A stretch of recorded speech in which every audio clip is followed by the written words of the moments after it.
ఆ రోషం కలిగిన బ్రతికే పౌలు బ్రతికాడు. అందుకనే ఏ సమాజ మందిరంలో అడుగుపెట్టిన ఒక ధృవతారగా దేవుడు వాడుకుంటూ వచ్చేవాడు. బైబిల్లో మనం చూస్తాం కదా, కరువు వచ్చిన, ఖడ్గం వచ్చిన, వస్త్రహీనత అయిన, ఉపద్రవమైన, ఆకలి దప్పులైన, ఆవేదనలైన, ఉన్నవి చాలనట్టు రాబోవున్నవైన క్రీస్తు యేసు ప్రేమ నుండి ఏది నన్ను ఎడబాపలేదు.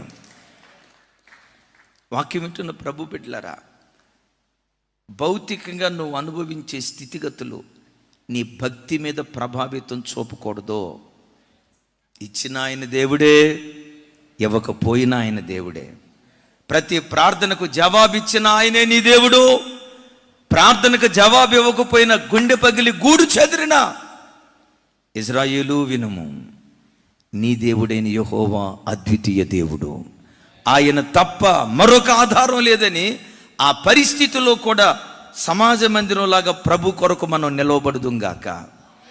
ఎప్పుడు ఎవ్వరి నోట, నేను ఇందాక చెప్పే కదా అమ్మ, చిన్న కష్టం రావటంతో ఏం చేశాడు దేవుడు నాకు, అమ్మ ఎలిజబెత్ అమ్మ ఏమనుకోక తల్లి, నా ఎదురున్నావు కదా. ఎప్పుడైనా ఒక్కసారి నేను అనుకున్నావు ఆ మాట? నేను అనుకున్నా. ఇప్పుడు చెప్పండి, నేను కూడా ఎప్పుడన్నా ఒక్కసారి అనుకున్నట్టు కొంచెం గుర్తు ఇప్పుడు ఎత్తుతారు చేతులు. ఎందుకంటే నన్ను గురించి చెప్పే కదా. మనం ఆయనకి చేసింది ఇంత కూడా లేదు, మనకు ఆయనది చేయనిదంటూ ఏదీ లేదు. నీవు ఆయనకి చేసింది ఏదీ లేదు. నీ కొరకు ఆయన తన ప్రాణమే పెట్టాడు, తన సర్వస్వాన్ని దారిపోసాడు. తినుటకు ఆహారం, త్రాగుటకు నీరు, పీల్చే గాలి, ప్రతిదీ ఉచితంగా దేవుడు నీకు అనుగ్రహించాడు. నువ్వు అనుభవించే ప్రతిదీ ఆయన దయ ద్వారా నువ్వు పొందుకున్నదే. ఆయన నీకు వరంగా ఈవిగా ఇచ్చాడు. ఆయనకు మహిమ కలుగును గాక. రెండవ మాట, హల్లెలూయ.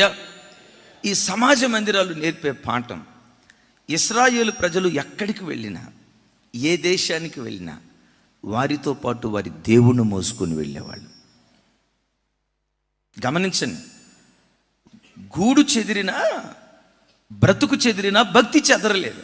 రెండవది, వారు ఎక్కడికి వెళ్ళినా వారి ఆత్మీయతను మోసుకుంటూ వెళ్ళేవాళ్ళు. చప్పట్లు కొడుతూ ప్రభుకు స్తోత్రాలు చెప్తారు. వాక్యం వింటున్న బిడ్డలరా, ఒకసారి నా వైపు చూడండి. క్రైస్తవ జీవితం ఏదో ఆదివారం 3 గంటలు దేవుని సన్నిధిలో కనపడి పాటలు పాడుతూ, ఆరాధిస్తూ, ప్రార్థిస్తూ, వాక్యం వింటూ, వాక్యం చదువుతూ, వారంలో 3 గంటలు దేవుని సన్నిధిలో కనపడేటట్లుగా ఉండే నాటకశాల కాదు దేవుని మందిరం. ఈ 3 గంటల మందిరంలో నువ్వు ఏది నేర్చుకున్నావో, ఈ 3 గంటల మందిరంలో నువ్వు ఎలా బ్రతికావో, ఈ 3 గంటలు దేవుని సన్నిధిలో ఎంత భయభక్తులు కలిగిన వాడిగా బ్రతికావో, ఈ 3 గంటల మందిరంలో బ్రతికిన ఆ భక్తి జీవితం బ్రతుకు కాలమంతా నువ్వు మోసుకుంటూ వెళ్ళాలి. గట్టిగా చెప్దాం ఆమేన్.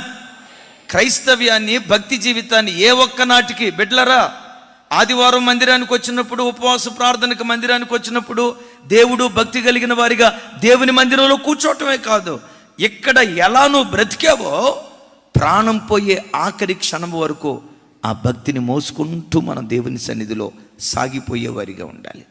అట్లా కాకుండా చూడండి, మందిరంలో ఉన్నప్పుడు మాత్రం మంచి ప్రార్థనా పరురాలిగా, శాంతక్కలాగా, సమాధానపు పుత్రుడిగా, మంచి పవిత్రుడిగా, వినయ విధేయతలు కలిగిన వాడిగా ఇక్కడ మందిరంలో బ్రతికి, బయటికి వెళ్ళిన తర్వాత గయ్యాలి దానిలాగా నువ్వు బ్రతికేవనుకో, నోరు తెరిస్తే బూతు మాటలు, అద్దు అదుపు లేని మాటలు మాట్లాడేవనుకో, బయటికి వెళ్ళిన తర్వాత తంత్రంతో కూడుకున్న మాటలు మాట్లాడేవనుకో, ఈ 3 గంటల మందిరంలో నువ్వేమేసావో తెలుసా? నాటకం వేసావు. భక్తి ఏ ఒక్క నాటికి నాటకంగా ఉండకూడదు. నాటకం అని ఎందుకు అంటున్నానో తెలుసా?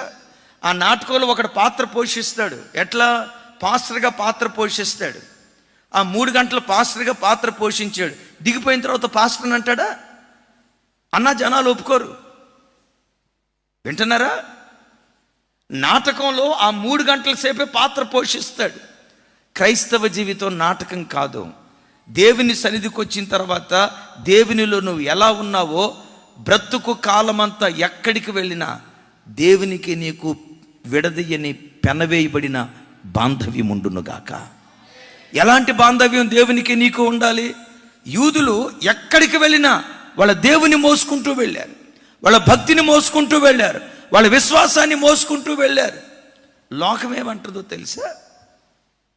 రోములోనున్నప్పుడు చదువుకున్న వాళ్ళు చెప్తారు బాగా, తమ్ముడు రాజా చెప్పు, తెలీదా? రోములోనున్నప్పుడు రోమన్లాగా ఉండాలంట. అంటే చర్చిలో ఉన్నప్పుడు దేవుని బిడ్డల్లాగా ఉండాలి, బయటికి వెళ్ళిన తర్వాత అరే చెప్పండి, రోములో ఉన్నప్పుడు రోమన్లాగా ఉండాలంట. ఒప్పుకోద్దు దేవుని వాక్యం. నీవెక్కడున్నా, రోములో ఉండు, గ్రీసులో ఉండు, భారతదేశంలో ఉండు, అమెరికాలో ఉండు, ఎక్కడైనా నీవు నమ్ముకున్న విశ్వాసానికి సాక్షిగా నువ్వు బ్రతకాలి.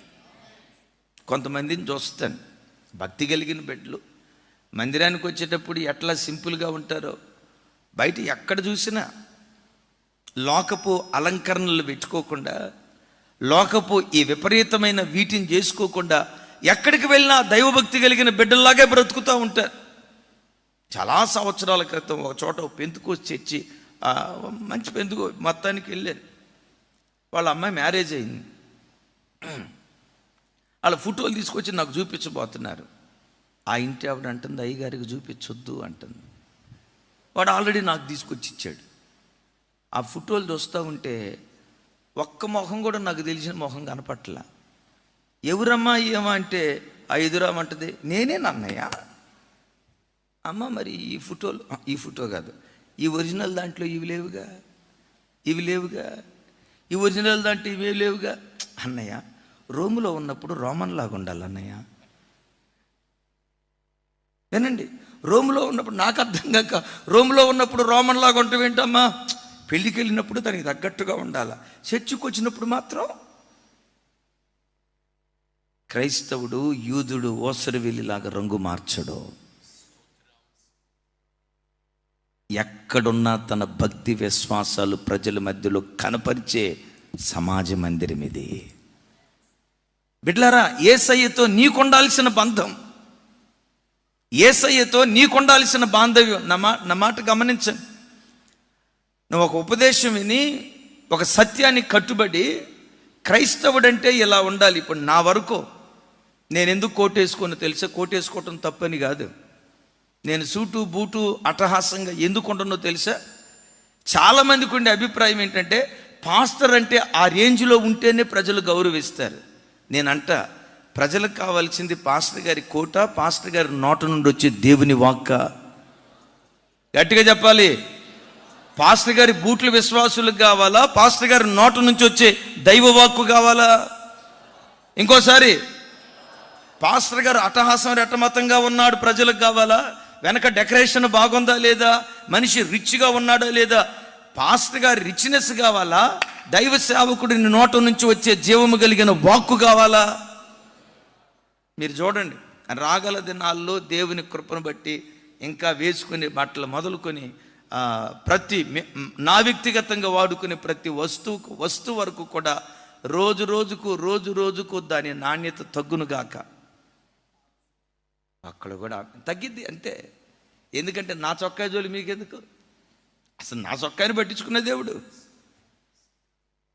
నా నోట దేవుడు ఉంచిన సత్యవాక్కు కొరకు ప్రజలు ఎదురు చూస్తారు. అమ్మా, నా చొక్కా కావాలా? నా నోట ఉన్న దేవుని వాక్కు కావాలా? చొక్కా రెండు కావాలా? చొక్కా జోలి మనకెందుకో అంటే అట్లాగని చిరిగిపోయిన చొక్కా వేసుకురామని కాదు. ఉన్న దానిలో శుభ్రంగా ఉండాలి, డిగ్నిఫైడ్గా ఉండాలి. లేదు నేను ప్రజల మధ్యలో పాస్టర్ అంటే ఆ రేంజే వేరు అన్నట్టు కనపడాలి. నో, నేను ఖరీదైన కోట్ వేసుకున్నానా లేదా? ప్రజలు దీన్ని పట్టించుకోరు. వాక్యం ప్రేమించే ప్రజలు, ఆత్మీయతను ప్రేమించే ప్రజలు. యేసయ్యకి మహిమ కలుగును గాక. సాధ్యమైనంత వరకు కొన్ని తప్పని పరిస్థితుల్లో కొన్ని తప్పని పరిస్థితుల్లో చెప్తున్నాను, 100% పాళ్ళు, 100% పాళ్ళు. బిడ్డలారా, మీకు ఒక ఉపదేశం వచ్చింది. ఓ భక్తి కలిగిన క్రైస్తవ స్త్రీ ఎలా బ్రతకాలో ఒక దైవ సందేశం వచ్చింది. మందిరంలో దేవుని ప్రజల మధ్యలో ఎంత సింపుల్గా ఉండటానికి ఇష్టపడతావో, నీ బంధువుల మధ్యలో వివాహ కార్యక్రమాలకు వెళ్ళేటప్పుడు కూడా నీ భక్తిని వాళ్లకు నువ్వు చాటి చెప్పాలి. ఏ ఎండకా గొడుగు పట్టుకో, ఓసరవిల్లిలాగా రంగులు మార్చుకో. మేము పెంతుకోస్తోళ్ళమని పెంతుకో సంఘానికి వచ్చినప్పుడేమో దేవదూతలాగుండి, బయటికి వెళ్ళిన తర్వాత మాత్రం మొత్తం నిలువుదోపిడి. నా యేసయ్యకి నీకు ఉన్న బంధం ఎట్లుండాలో తెలుసా? ఎక్కడికి వెళ్ళినా యేసయ్య నువ్వు మోసుకుంటూ వెళ్ళాలి. రెప్పపాటు కాలం కూడా యేసయ్య నుండి నేను ఏది ఎడబాపకూడదు. చెప్దాం హల్లెలూయా. రెప్పపాటు కాలం కూడా యేసయ్య ప్రేమ నుండి ఏది ఎడబాపకూడదు. ఎవరు బిడ్డలారా? ఎస్ తమ్ముడా, నేను ఒక ప్యాంటు పంపించే చూపించు. నువ్వు ఎలా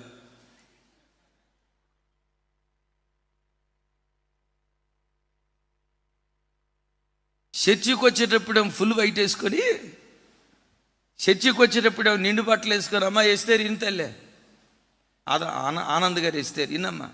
ఎందుకంటే చదువుకునే పిల్లలు, కార్పొరేట్ రంగంలో ఉన్న పిల్లలు, మీకేం తెలుసన్నా 4 గోడల మధ్య ఉంటే బయటికి వెళ్ళేటప్పుడు ఒక ఆ కిక్కే, వాడు అనే మాట ఆ కిక్కే వేరంట.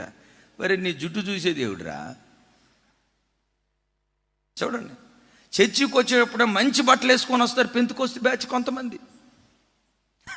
బయటికి వెళ్ళేటప్పుడు మాత్రం చూడండి, అది కింద కామెంట్ రాశాడు చూడండి.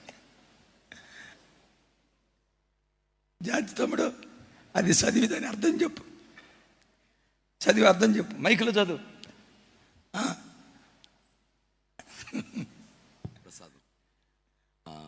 ఇంగ్లీష్లో చదువు. Buy these two and get a begging bowl free. ఈ వీటిలో ఉన్న 2 ప్యాంట్లు మీరు తీసుకోండి, కొనుక్కోండి. దీనితో పాటు అడుక్కునే పాత్ర మీకు ఉచితం. పాత్ర కాదు, అడుక్కునే బొచ్చ. పాత్రని నువ్వు అందమైన పేరు పెడితే ఎట్లా తమ్ముడా? ఈ ప్యాంట్లు 2 కొనుక్కో, వీటితో పాటు అడుక్కునే. నో, లోకంలో ఎన్ని రకాల మార్పులు చేర్పులు జరుగుతున్నా నీ దేవుడు నిత్యము ఏకరీతిగా ఉండేవాడు. ఆయన ఆరాధించే ఆయన పిల్లలైన మనం కూడా నిత్యము కదలని సియోను కొండలాగా దేవుని కొరకు బ్రతుకుదాం గాక. ఎక్కడికి వెళ్ళినా నీ విశ్వాసాన్ని చాటి చెప్పు. ఏ ఎండకా గొడుగు పడుతూ ఏ వాతావరణానికి తగినట్లుగా అడ్జస్ట్ అయిపోవాలి కదన్నా లోకంలో బ్రతికేటప్పుడు. మూర్ఖులకు ఈ తరము వారికి వేరుగా మీరు బ్రతకండి అంటాడు. రాజు దగ్గర నుంచి కబురు వచ్చింది, ఇదిగో ఈ భోజనం తినమని. అంటాడు దానియేలు, మేము తినం. భక్తిని మోసుకొని వెళ్ళాడు. ఇదిగో ఈ విగ్రహానికి మొక్కండి. పక్కంటో దేవుడు అని ఉంటాడు. మన దేవుడు క్షమించే దేవుడురా. ఊరక బొమ్మకిట్ట దండం పెట్టి వీడు తిరిగి దేవా చంపలేసుకుంటే క్షమించే దేవుడు కాదా మన దేవుడు అంటాడు. షడ్రక్ మెషక్ అబేద్నెగోలు మొక్కం. ఇజ్రాయేలు దేశం నుండి వాళ్ళ భక్తి జీవితాన్ని బబులోను దేశానికి మోసుకుంటూ వెళ్ళారు. బిడ్లరా, ఈరోజు క్రైస్తవుల పరిస్థితి, కొంతమంది పరిస్థితి ఏంటో తెలుసా? చేతిలో బైబిల్ పట్టుకొని మందిరానికి రావటం నామూషి. వాడు క్రైస్తవుడా? చేత్తో బైబిల్ పట్టుకొని ధైర్యంగా దేవుని మందిరానికి రావటానికి సిగ్గుపడుతున్నాడు. మంగలి పనికి వెళ్ళేవాడు కత్తెర లేకుండా మంగలి పనికి వెళ్తాడా? యుద్ధానికి వెళ్ళేవాడు ఆయుధం తీసుకోకుండా వెళ్తాడా? పొలం పనికి వెళ్ళేవాడు పనిముట్టు తీసుకోకుండా వెళ్తాడా? యుద్ధ భూమిలో అడుగుపెట్టే సైనికుడు ఆయుధాలు లేకుండా అడుగుపెట్టలేడు. మందిరానికి వచ్చే దేవుని బిడ్డలు బైబిల్ అనే ఆయుధం తీసుకోకుండా దేవుని సన్నిధికి వచ్చే వాళ్ళకు ఉండకూడదు. అరే, బైబిల్ మోసుకొని రావటం కాదు, బైబిల్ పట్టుకొని రావటానికి నీకు సిగ్గైతే నువ్వు వెళ్ళే కాలేజీలో క్రీస్తుకు నువ్వు ఇంకెంకే సాక్షిగా బ్రతుకుతావు. బైబిల్ పట్టుకొని నీ వీధిలో నుంచి నడుచుకుంటా రావటం నీకు అదొక నామోష అయితే, ఆ బైబిల్ని ప్లాస్టిక్ కవర్లో పెట్టి ఆ ప్లాస్టిక్ కవర్ను మడతెట్టేసి ఆ కవరు సంకలో పెట్టుకొని కూరగాయల మార్కెట్కి వెళ్తున్నట్టుగా వీధిలో బైబిల్ పట్టుకొని ధైర్యంగా నడుచుకుంటూ నువ్వు రాలేకపోతున్నావంటే ఇంకా నీ వీధి వాళ్ళకి క్రీస్తుని గురించి ఏమి సాక్ష్యం చెప్తావు? నీలాంటి వాడా క్రీస్తుని గురించి సాక్ష్యం చెప్పేది? నీలాంటి వాడా స్వార్థికుడిగా బ్రతికేది? నీలాంటిదా స్వార్థ పరిచర్య చేసేది? బైబిల్ పట్టుకోవడానికే నీకు సిగ్గైపోయింది. క్రైస్తవ్యమా, ఎటుపోతున్నావు? యేసుతో నీకు నాకు ఉండాల్సిన బంధం ఆదివారం 3 గంటల బంధం కాదు, ఉపవాస ప్రార్థనలో 21 రోజుల బంధం కాదు, ప్రాణం పోయే ఆఖరి క్షణం వరకు అనుక్షణం అడుగడుగున ప్రతి నిమిషం, ప్రతి గంట, ప్రతి రోజు, ప్రతి నెల, ప్రతి సంవత్సరం, ప్రతి క్షణం ప్రభుతో మనం గడిపేటువంటి వారిగా ఉండాలి. ఎక్కడికి వెళ్ళినా ప్రభుతో మనం కదలాలి, మనతో ప్రభు కదలాలి. ఎట్లా ప్రభుతో ఉండాలో ఓ విలువైన మాట చెప్తాను. పాత నిబంధనలో మందసపేట మీద కరుణాపీఠం ఉండేది. కరుణాపీఠం మీద కెరూబులు ఉండేవి. ఏముండేవి? కరుణాపీఠానికి కెరూబులు ఏకాండం అంటే అంటించినవి కాదు. ఒకే బంగారు ముద్దలో నుంచి కరుణాపీఠాన్ని కెరూబులను తయారు చేశారు. కెరూబులు దైవ సేవకులైతే, లేదు కెరూబులు ప్రభు నమ్ముకున్న దేవుని బిడ్డలైతే, కరుణాపీఠం యేసుక్రీస్తు ప్రభువారు. చూడండి, కెరూబును పైకి లేపితే కెరూబుతో పాటు ఎవరు లేస్తారు? కరుణాపీఠాన్ని కదిపితే కరుణాపీఠంతో పాటు ఎవరు కదులుతారు?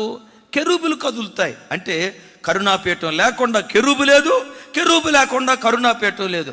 కరుణాపీఠము కెరూబు ఏకమై ఉన్నట్లుగా యేసయ్య నమ్ముకున్న నీవు ఏకాండంగా బ్రతకాలి.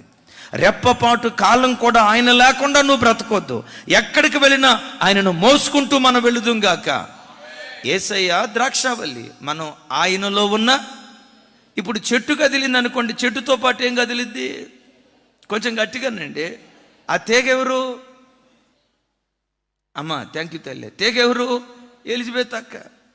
ఆ తీగెవరు? తమ్ముడు బోయస్. ఆ తీగెవరు? తమ్ముడు చింటూ. ఎవరా తీగ? జానన్న. ఎవరా తీగ? మీ పేరు చెప్పుకోండి. నీతో పాటు ద్రాక్ష తీగతో పాటు ద్రాక్షవల్లి కదులుతూ వచ్చునుగాక. యేసయ్యకి నీకు ఉన్న బంధాన్ని గూర్చి భక్తుడు అంటాడు, దీపవృక్షం. యేసయ్య దీపవృక్షం అయితే ఆ దీపవృక్షంలో ఉన్న కొమ్మలే క్రొత్త నిబంధన సంఘం. దీపవృక్షము కొమ్మలు ఏకాండంగా చేయబడ్డాయి. దీపవృక్షంలో నుంచి కొమ్మలను వేరు చేయలేం, కొమ్మల్లో నుంచి దీపవృక్షాన్ని వేరు చేయలేం. కొమ్మలను కదిలిస్తే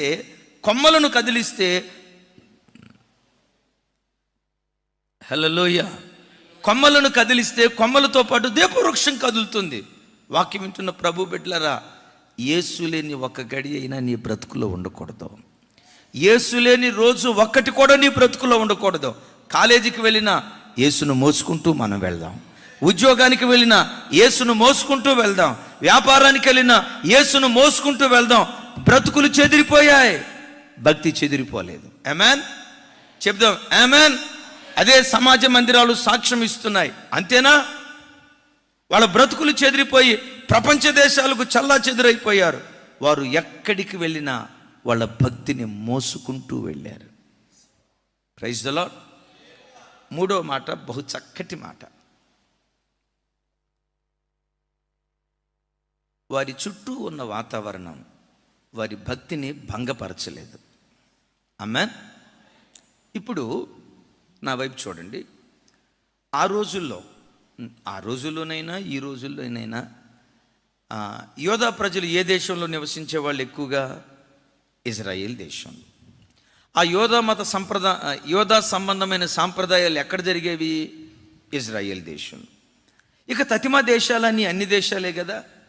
మనం ఇప్పుడు ధ్యానిస్తున్న కుప్రా, అంతియోకియా, లుస్త్రా, ఈకొనియా, కొరింథీ, ఏథెన్సు దగ్గరికి వచ్చేసరికి ఇంకా విచిత్రం. వారు ఎవరిని పడితే వాళ్ళని దేవుడు అనేవాళ్ళు. వాళ్ళు చాలా విశాల హృదయులు. గమనించండి.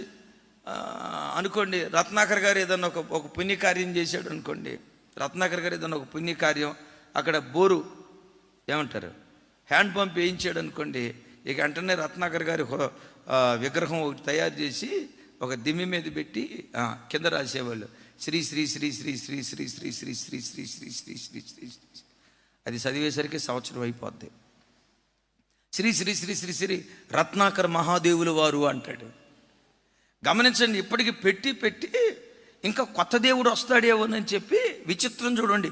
ఒక దెమ్మి పెట్టి ఆ దెమ్మి మీద ఏ బొమ్మ పెట్టలా, ఏ దేవుడు బొమ్మ పెట్టలా. కింద ఏమని రాశారో తెలుసా? ఇది తెలియని దేవునికి.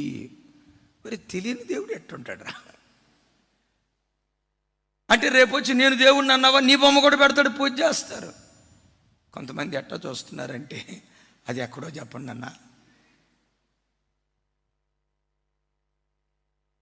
అలాంటి ఏథెన్స్ ప్రాంతాలకు వెళ్ళి, అలాంటి ఎఫెస్సి ప్రాంతాలకు, ఘోరమైన విగ్రహారాధన జరిగే స్థలాలలో ఆ విచ్చలవిడితనంతో కూడుకున్న ప్రజల మధ్యలో వాళ్ళు బ్రతుకుతున్నా వాళ్ళ భక్తికి మాత్రం భంగం కలగలేదు. బ్రతకలేని చోట్ల కూడా బ్రతికి ప్రభువుకు సాక్షిగా వాళ్ళు జీవించారు. చప్పట్లు కొడుతూ ప్రభుకి స్తోత్రాలు చెప్దాం. దీనికి నిదర్శనం బైబిల్లో ఒక మాట మీకు జ్ఞాపకం చేస్తాను. అపోస్తుల కార్యాలు 13వ అధ్యాయం 44వ వచనం. నాతో కలిసి, మరుసటి విశ్రాంతి దినమున దాదాపు ఆ పట్టణమంతయు దేవుని వాక్యము వినుటకు వచ్చెను. నెక్స్ట్ వర్స్ తమ్ముడు. ఒక్క నిమిషం. రెఫరెన్స్ అదేను, ఒక్క నిమిషం.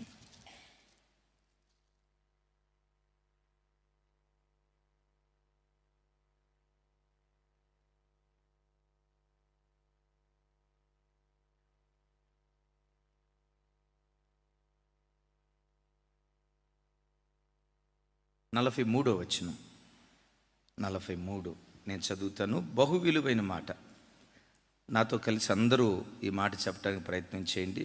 సమాజ మందిరంలోని వారు లేచిన తర్వాత, ఏ మందిరం? చెప్పాలి. ఏ మందిరం? ఇది పిసిదోనియాలోని అంతియోకియాలో ఉన్న సమాజ మందిరం. సరే, విందాం మరొకసారి. సమాజ మందిరములోని వారు లేచిన తర్వాత అనేకులు యూదులను భక్తిపరులైన యోధ మత ప్రవిష్టులను పౌలును బర్నబాను వెంబడించిరి. అందరూ నా వైపు చూడండి. ఈ సమాజ మందిరంలో ఎవరు వాక్యాన్ని ప్రకటించారు? ఎవరి వాక్యాన్ని ప్రకటించారు? పౌలు వారు ప్రకటించారు. ఆ ప్రకటించిన తర్వాత వాక్యం విని ఎవరెవరు మారారు అని రాసి ఉంటుంది. యూదులను భక్తిపరులైన యోధ మత ప్రవిష్టులు. యూదులు అన్నాడు, తర్వాత ఏమంటాడు? భక్తిపరులైన యోధ మత ప్రవిష్టులు. నా వైపు చూడండి. యూదులు అన్నాడు కదా, మరలా యోధ మత ప్రవిష్టులు అంటాడేంటి? యోధ మత ప్రవిష్టులు అంటే ఎవరో తెలుసా? వాళ్ళు యూదులు కాదు. యూదుల ద్వారా దేవుని వాక్యం విని యోధ మతం పట్ల విశ్వాసం కలిగి యోధ మతములో ప్రవేశించారు గనుక వాళ్ళను యోధ మత ప్రవిష్టులు అంటే ప్రవేశించి నిష్టగా బ్రతికారు. వాళ్ళు యూదులు కాదు. మత ప్రవిష్టులు అంటే మతంలో ప్రవేశించి నిష్టగా బ్రతికారు. ప్రవిష్టులు అంటే అర్థం ఏంటి? ప్రవిష్టులు అంటే ప్రవేశించి నిష్టగా బ్రతికారు. వాళ్ళు యూదులు కాదు, కానీ యోధా మతాన్ని తెలుసుకున్నారు, యోధా మతంలో ప్రవేశించారు. ప్రవేశించిన తర్వాత ఎట్లా బ్రతికారు? ఇప్పుడు అడుగుదాం. అయ్యా, మీరు యూదులు కాదు కదా, మీరు అన్యులు కదా, యోధా మతాన్ని ఎట్లా తెలుసుకొని యోధా మతంలో మీరు ప్రవేశించి నిష్టగా ఉన్నారు? అయ్యా, మా ప్రాంతాలకు చెదిరినటువంటి యూదులు ఉన్నారే, వాళ్ళు సమాజ మందిరాల్లో ప్రార్థన చేసుకునేవాళ్ళయ్యా. వాళ్ళ భక్తి విశ్వాసాలను మేము చూసిన తర్వాత మేము కూడా దేవుడిని అంగీకరించామయ్యా. నా మాట అర్థమవుతుందా? చుట్టూత భక్తిహీనపు ప్రజలు, ఆ భక్తిహీనపు ప్రజల మధ్యలో యూదులు బ్రతుకుతున్నా ఆ భక్తిహీనపు మరకలు వాళ్ళకంటకుండా ఆ భక్తిహీనులను కూడా వీళ్ళు భక్తిపరులుగా మార్చేసేసారు. గట్టిగా చెప్దాం ఆమెన్.